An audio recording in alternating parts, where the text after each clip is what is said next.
अब हम लोग इस वीडियो में अध्ययन करेंगे सरल रेखा, जो कि बहुत महत्वपूर्ण टॉपिक है जी। निर्देशांक ज्यामिति का महत्वपूर्ण टॉपिक क्या है? सरल रेखा। तो हम सबसे पहले सरल रेखा क्या है, what is straight line, what is straight line. इसके नाम से ही क्लियर हो रहा है सरल रेखा, यानी जो मुड़ी हुई न हो, जो सीधी रेखा हो उसी को क्या कहते हैं जी? सरल रेखा कहते हैं। अर्थात जो मुड़ी हुई न हो, जैसे ऐसे हो गया, यह रेखा हो गया ना, इसका क्या नाम देंगे जी? सरल रेखा। समझ में आ रही है?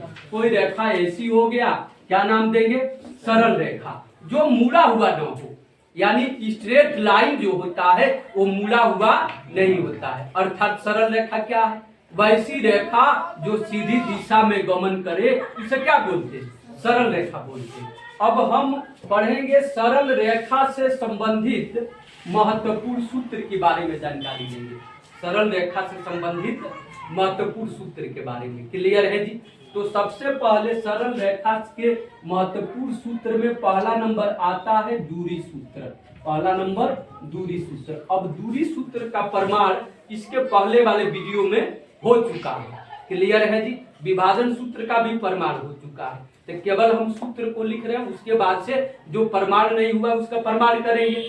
तो दूरी सूत्र क्या होता है जी? यह कब लागू होता है और दूरी सूत्र होता क्या है? दूरी सूत्र से मालूम ही चल रहा है कि जिसका नाम ही है दूरी सूत्र, यानी दो बिंदुओं के बीच की दूरी ज्ञात करने के लिए। जैसे सरल रेखा पर दो बिंदु है, एक ए है और एक बी है। ए का निर्देशांक x1, y1 है और b का निर्देशांक x2, y2 है। अब यहाँ पर पूछा जाए कि दोनों बिंदुओं के बीच की दूरी ज्ञात करें, दोनों बिंदुओं के बीच की दूरी ज्ञात करें। इसका मतलब क्या लगाएंगे जी?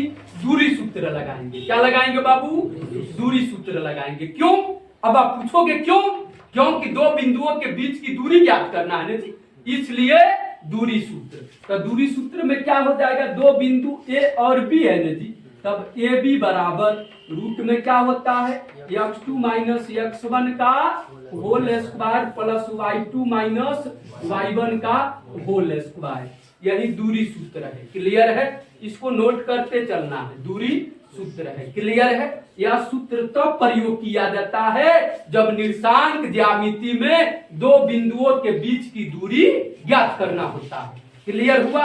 अब अगला आता है विभाजन सूत्र। अगला क्या आता है मेरे भाई बहन?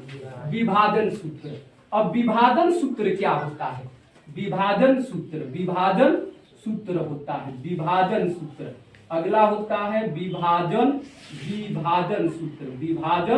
सूत्र। ध्यान से समझना है, विभाजन सूत्र। अब विभाजन सूत्र का मतलब ही हो गया कि विभाजित करने वाले बिंदु, जो जब कोई बिंदु किसी रेखा को किस अनुपात में विभाजित करता है, यानी किसी अनुपात में विभाजित करे, तब क्या लगेगा जी? विभाजन सूत्र लगेगा। इसके नाम से ही क्लियर हो रहा है कि विभाजन सूत्र। यह सूत्र तब लागू करना है जब कोई बिंदु किसी रेखा को किसी अनुपात में विभाजित करता है। समझ में आया कि नहीं? ओके। जैसे यहाँ से क्या हो गया? अब विभाजन सूत्र के प्रकार, तो विभाजन सूत्र कितने प्रकार के होते हैं? दो प्रकार के होता है, समझना है ध्यान से जी। अंतः विभाजन सूत्र, अंतः विभाजन सूत्र। बिल्कुल कॉन्सेप्ट को मजबूत करते चलना है, क्योंकि कॉन्सेप्ट ही विद्यार्थी का मेन धरोहर क्या है? ज्ञान है, जिसके बल पर विद्यार्थी क्या करता है? अपने एग्जाम में क्या करता है? फाइट करता है। यानी concept is a very important क्या? Knowledge for any students. Okay, clear है जी। अब यहां से क्या करना है? अंतः विभाजन सूत्र। अब फिर से दूसरा क्या होता है जी? बाह्य विभाजन सूत्र। बाह्य विभाजन सूत्र है, बाह्य विभाजन सूत्र, क्लियर है। अब अंतः विभाजन सूत्र कब लागू किया जाता है जी?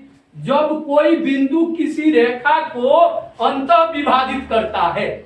जब क्वेश्चन में दिया रहेगा कि दिया गया बिंदु किसी रेखा को अंतः विभाजित करता है, तो फिर अंतः विभाजन सूत्र।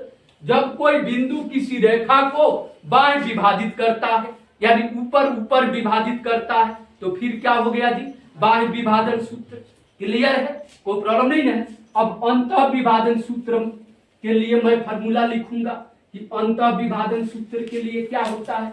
जैसे मान लो यहाँ पर कोई क्या है जी, कोई ए है जिसका निर्देशांक x1, y1 है, और यहाँ पर कोई बिंदु बी है जिसका निर्देशांक x2, y2 है। क्लियर है। और यहाँ पर कोई बिंदु P है जो रेखाखंड AB को, यानी P का निर्देशांक x, y है, और यह रेखाखंड AB को M1 अनुपात M2 में क्या कर रहा है जी, विभाजित कर रहा है। M1 अनुपात M2 में अंतः विभाजित कर रहा है। कौन सा विभाजित कर रहा है जी, अंतः विभाजित कर रहा है, बाह्य विभाजित नहीं कर रहा है, अंतः विभाजित कर रहा है। तब यहाँ पर अंतः विभाजन सूत्र क्या हो जाएगा जी, x बराबर M1 x2 अब प्लस M2 x1 अब बट्टा में क्या बाबू, M1 प्लस M2। अब आप पूछोगे M1 और M2 क्या है जी, तो M1 और M2 अनुपात है, इसको ध्यान से समझना है। यानी रेखाखंड AB को कोई बिंदु P जिसका निर्देशांक x, y है, और इसको कितने अनुपात में विभाजित कर रहा है जी, M1 अनुपात M2 में, यानी M1 अनुपात M2 में क्या कर रहा है, विभाजित कर रहा है। किस अनुपात में, M1 अनुपात M2 में अंतः विभाजित कर रहा है। इसलिए x बराबर M1 x2 अब प्लस M2 x1 अब बट्टा में M1 प्लस M2। इसको x का फॉर्मूला हो गया। अब y बराबर क्या बाबू, यानी M1 y2 अब प्लस क्या जी, M2 y1 अब बट्टा में M1 प्लस M2। यह फॉर्मूला कब लगेगा, जब कोई बिंदु किसी रेखा को क्या M1 अनुपात M2 में, M1 अनुपात M2 में अंतः विभाजित करे, अंतः विभाजित करे, तब यह फॉर्मूला लगेगा। क्लियर है जी, कोई प्रॉब्लम नहीं है। तब यहाँ पर P x, y है ना बाबू, तो अब हेजा से P या x के जगह यहाँ पर क्या रख दे बाबू, बताओ तो जी, M1 x2 अब प्लस M2 x1 अब बट्टा में M1 प्लस M2। फिर से कमा करके y के जगह पर क्या रखेंगे, M1 y2 plus M2 y1 अब बट्टा में क्या दी, M1 प्लस M2 हो गया। यह किसका फॉर्मूला हो गया जी, अंतः विभाजन सूत्र, अंतः विभाजन सूत्र। क्लियर है, कोई प्रॉब्लम नहीं है जी, क्लियर, ओके। कॉन्सेप्ट स्ट्रॉन्ग हो रहा है कि नहीं, ओके। अब अगला नंबर है बाह्य विभाजन सूत्र। क्या जी, बाह्य विभाजन सूत्र, ओके, कोई प्रॉब्लम नहीं है। तो बाह्य विभाजन सूत्र का मतलब क्या होता है जी, मतलब ऊपर ऊपर विभाजित कर रहा है, अंदर विभाजित नहीं कर रहा है, ऊपर ऊपर विभाजित कर रहा है। जैसे एज फॉर एग्जाम्पल में जैसे बाह्य विभाजन सूत्र, ओके, कोई प्रॉब्लम नहीं है जी। जैसे इसको विभाजन करना है, दिस इज क्या हो गया, बाह्य विभाजन, अंदर नहीं प्रवेश करे। और जब इसको तोड़ देंगे ना, अंदर के पार्ट्स भी टूट गया, तब इसका मतलब कौन सा विभाजन, अंतः विभाजन, अंतः विभाजन। समझ में आ रहा है कि नहीं। अब कहें कि मार्कर को ऐसे हटा दिए, ये कौन सा विभाजन हो रहा है, बाह्य विभाजन। तो बाह्य जब विभाजन होगा तब उसके लिए क्या सूत्र लगेगा जी, यदि रेखा AB को कोई बिंदु P जिसका निर्देशांक x, y है, और रेखाखंड AB को M1 अनुपात M2 में बाह्य विभाजित कर रहा है, अंतः विभाजित नहीं मेरे भाई बहन। क्या कर रहा जी, बाह्य विभाजन सूत्र।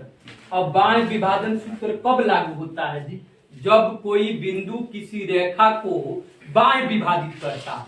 जैसे यह मार्कर है, अब यहाँ से इसको खोल दिए, यानी कौन सा विभाजन है, बाह्य विभाजन है। इस स्थिति में बाह्य विभाजन सूत्र लगता है। और बाह्य विभाजन में क्या रहता है, यानी जहाँ प्लस है जहाँ वहां पर माइनस कर देंगे, यहाँ पर भी क्या कर देंगे जी, माइनस कर देंगे, यहाँ पर भी माइनस, यहाँ पर भी माइनस, बस हो गया यार, इसमें दम ही नहीं है। समझ में आ रहा है कि नहीं, ओके, अब अगले वीडियो में क्या पढ़ेंगे, रेखा की ढाल या रेखा की प्रवणता।